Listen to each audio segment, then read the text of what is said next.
तुष्टीकरण पर डिपेंड हो गई हैं।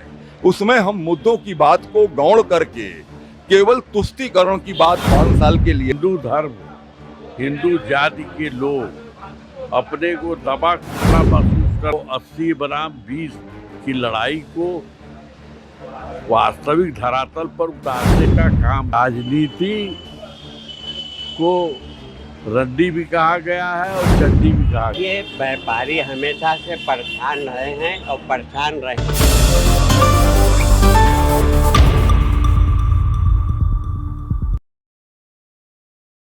चाहिए रोजगार, महंगाई या हिंदू संरक्षण और मुस्लिम तुष्टीकरण, जो क्योंकि आज का जो राजनीतिक परिवेश देख रहे हैं, कई जगह मैं बात करता हूं तो वहां हिंदू खतरे में रहता है, मुसलमान डरा हुआ रहता है, लेकिन विकास कहीं ना कहीं इन मुद्दों के पीछे छुपता जा रहा है। अगर आप इंडियन डेमोक्रेसी की बात करेंगे तो सत्ता में 3 बड़े ट्रांसफर हुए थे, पावर ऑफ ट्रांसफर पीसफुली। एक 47 में, एक 77 में, एक 89 में। यहाँ तक तो राजनीति मुद्दों पर होती थी। 89 के बाद जो ग्लोबल की स्थितियां हमारे देश में 91 के बाद आई हैं, वहाँ राजनीति तुष्टीकरण पर डिपेंड हो गई हैं। उसमें हम मुद्दों की बात को गौण करके केवल तुष्टीकरण की बात 5 साल के लिए करते हैं, जिसमें तमाम बेरोजगारी, महंगाई, भ्रष्टाचार या जो और मुद्दे होते थे, किसानों की समस्याएं या और जो समस्याओं की चर्चा होती थी, वो सब खत्म हो गई। 91 के बाद मुद्दों से भटक करके हम लोग तुष्टीकरण की राजनीति पर आ गए हैं, जिसका परिणाम यह है कि चाहे सरकारी पक्ष हो चाहे गैर सरकारी पक्ष हो, वो केवल तुष्टीकरण का बयान दे करके समझ लेता है कि हिंदुस्तान में विकास या लोगों के मूल अधिकारों की रक्षा की बात हमने खत्म कर दी। हम संविधान की बात करते हैं, चाहे कोई भी दल हो, हम सभी लोग संविधान की बात करते हैं, लेकिन आज जब सुप्रीम कोर्ट ये बोलता है कि इलेक्टोरल बॉन्ड के रूप में कॉन्स्टिट्यूशनल आप हाईजैकिंग कर रहे हैं इलेक्टोरल बॉन्ड लाकर, और सत्ता पक्ष की तरफ से ये जवाब आता है कि हम इलेक्टोरल बॉन्ड ले आए तो लोगों को पता तो चला कि पैसा कहाँ जा रहा है। इससे पहले भी ये व्यवस्था थी चुनाव आयोग। तो आप लोग इलेक्टोरल बॉन्ड को किस तरीके से देखते हैं, और चुनावी मौसम में ये एक कोई मुद्दा बनेगा कि ये बस आई गई बात? सवाल है, हमारे यहाँ एक बड़ी पुरानी कहावत पूर्वांचल की है, जबरा चोर सेंध में गावे। तो अब ये जो मुद्दा इलेक्टोरल बॉन्ड का ले आए हैं, तो कायदे से इसकी सार्वजनिक घोषणा होनी चाहिए थी। ये पैसा आम लोगों का था। सुप्रीम कोर्ट ने भी इस पर अपने तरीके से एक कंट्रोल की बात की है। पर सवाल है कि गांधी का जो थ्योरी होता था किसी जमाने में कि कस्तूरबा ने 4 आना खत्म कर दिया था, तो गांधी ने उसका पनिशमेंट कस्तूरबा को दिया था। और सवाल ये आया था कि ये पैसा सार्वजनिक है, तो सार्वजनिक पैसा पार्टी हेड के द्वारा ही खर्च होना चाहिए था। आज भी चाहे कोई राजनीतिक दल हो, चुनावी पैसे के चंदे को अपना निजी अधिकार मान करके अपने तरीके से दुरुपयोग करती है, जिस पर अंकुश का काम सरकार को करना चाहिए था। सरकार जब इस मुद्दे पर असफल हुई है, तो माननीय सुप्रीम कोर्ट ने अपने तरीके से इसको भाष्य किया है, जिसका निर्णय आने वाले दिनों में आगामी राजनीति के लिए अच्छा संकेत होगा। सर, राम मंदिर बन गया अयोध्या में, अब बात चल रही है धारा 370 भी हो गया, यूनिफॉर्म सिविल कोड। अभी हाल ही में आपके मुख्यमंत्री आदित्यनाथ योगी का बयान कि मथुरा भी हमारी तरफ उम्मीद भरी नज़रों से देख रहा है। ये हिंदू संरक्षण की बात है या हिंदुओं का ध्रुवीकरण करके विकास को पीछे भटकाने की बात है? देखिए, जहाँ तक विकास की बात है और जो ये ध्रुवीकरण की बात है, ये मानकर आप चलिए कि पूरा हमारा हिंदुस्तान, भारतवर्ष जब से स्वतंत्र हुआ है और इसके पहले भी गुलामी की दास्तान तो जो आप है वो अपनी जगह रही है। बीच में जब सेकुलरिज्म की बात आई तो कहीं न कहीं देखिए, जो आम पब्लिक में था, हिंदू धर्म, हिंदू जाति के लोग अपने को दबा कुचला महसूस कर रहे थे, और पिछड़े वर्ग के लोग, जो पिछड़ी मतलब अल्पसंख्यक जिसको कहते हैं, वो तुष्टीकरण के द्वारा उनका मनोबल बढ़ता जा रहा था।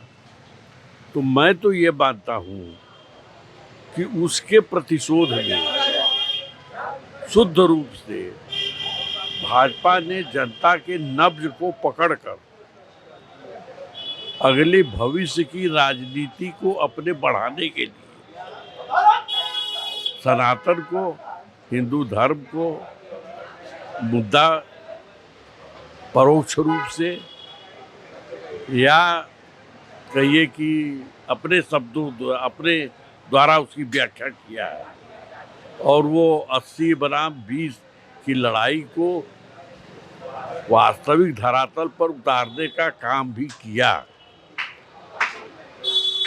रिजल्ट ये हुआ कि उनका वोट परसेंटेज बढ़ा, 2 से 303 तक पहुंचे।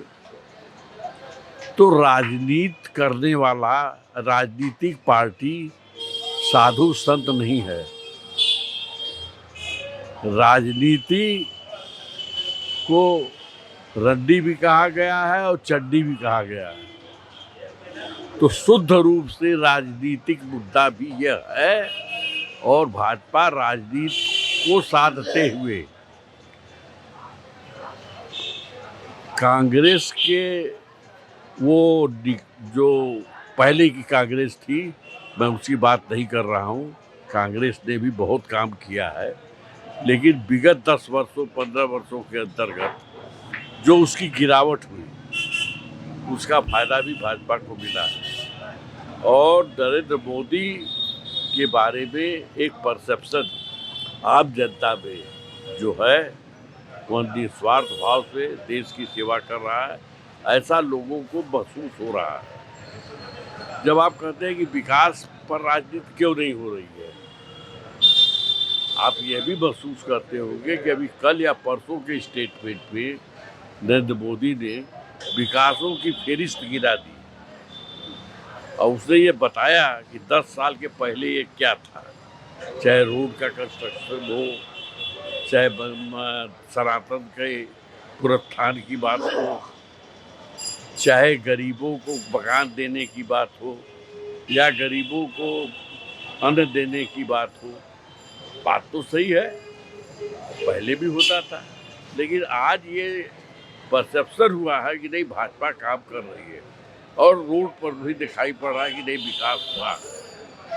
केवल हवाई नहीं है, केवल जबान से कह करके, मुद्दों से भटका करके, मुद्दे की जब बात आती है तो मुद्दे का जवाब भी मुद्दे से वो दे रहे हैं। लेकिन तुष्टीकरण की जो राजनीति चलाई गई कांग्रेस द्वारा, उसको तोड़ने के लिए हिंदुइज्म को बढ़ावा मिला है, जो कोई दायर नहीं है। हिंदू जागृत हुआ है और भाजपा को उसका फायदा मिल रहा है। राहुल गांधी ने मैनिफेस्टो जो जारी किया, कांग्रेस ने जारी किया 5 अप्रैल को, उसको न्याय कार्ड का नाम दिया है। चाहे उसमें बुजुर्गों के लिए न्याय की बात हो, पेंशन योजना उन्होंने उसको डेवलप किया है। ईवीएम के मुद्दे पर वो थोड़ा सा फंसे हुए दिखे। उन्होंने कहा कि ईवीएम से चुनाव होंगे, लेकिन वीवीपैट की हम मतगणना करेंगे। विपक्ष की तरफ से ईवीएम को लेकर काफ़ी सवाल खड़े किए गए, लेकिन 2004 की बात करें तो जब बीजेपी इस विपक्ष में थी, तो सुब्रमण्यम स्वामी हो या मीनाक्षी लेखी जो दिल्ली से सांसद है, उनके पति और ससुर हो, या जीवीएल नरसिम्हा हो, बीजेपी के तमाम नेता भी ईवीएम पर सवाल खड़ा करते रहे हैं, और आज कांग्रेस के भी। ये पार्टी ने, दोनों ही दलों ने जब खुद वो विपक्ष में रही हैं, तो निर्वाचन आयोग को जिस तरीके से राजनीति का केंद्र, यानी संवैधानिक संस्थाओं को जिस तरीके से राजनीति का केंद्र बनाया जा रहा है, ये देश की लोकतांत्रिक परंपराओं और व्यवस्थाओं के लिए खतरा है क्या? हाँ, इस बात पर आप जो कह रहे हैं कि निश्चित रूप से कि इसका असर जो है, असर पड़ेगा, क्योंकि दोनों दलों ने किया है ईवीएम पर। और ईवीएम के बारे में जहाँ तक देखिए, हिंदुस्तान की राजनीति में पर्चे पर भी चुनाव हुए हैं, और पर्चे पर जब चुनाव होते थे तो हम लोग छोटे थे, हमारी उम्र 85 साल की है, मैं पहला चुनाव देखा हूँ। 6 महीने के लगभग पहला। हाँ, तो आप ये समझ जाइए कि गांव की ये हालत थी। पहले ये होता था, पहले शुरुआत यहाँ से हुई कि गांव का कोई दबंग मजबूत खड़ा हो गया लाठी लेकर के, उसके साथ 10 आदमी खड़े हो गए, कह रहने दीजिए आपका वोट पड़ रहा है।